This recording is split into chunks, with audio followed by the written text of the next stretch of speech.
Osmosis. Back at it again. Today we're going to talk about freedom. We're going to talk about who's fighting for it, who's not fighting for it. Let's get into it. As you all know, our nation's facing unprecedented challenges, and Speaker Pelosi continues every single day to turn away from bipartisan solutions to these challenges that we face.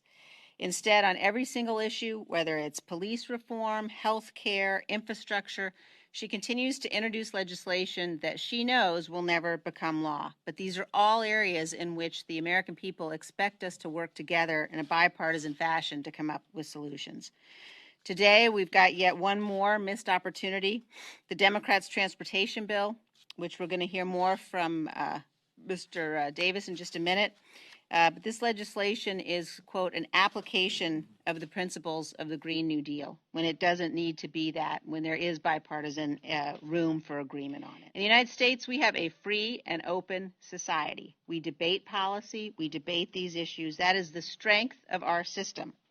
And that is what our adversaries, the Russians, the Chinese, the Iranians, the North Koreans among them, that is what they fear the most. Those governments cannot allow their people the kind of free and open debate we have, because they know if they allow their people to choose, they would lose power. America's adversaries should never question the will of the United States government or of the American people to defend our interests, to protect the security of our nation, to protect our forces, and to respond when attacked or threatened. Your mind boggled yet? You certainly won't get any freedom voting for this guy. Is in office, why isn't Donald Trump ready? Mr. President, wake up. Get to work.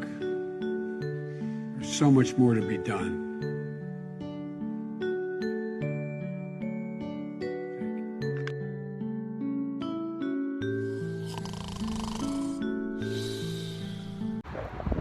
Today, we the people gonna take a listen on what's a common threat to we the people and what they're trying to take from us and what we fighting for.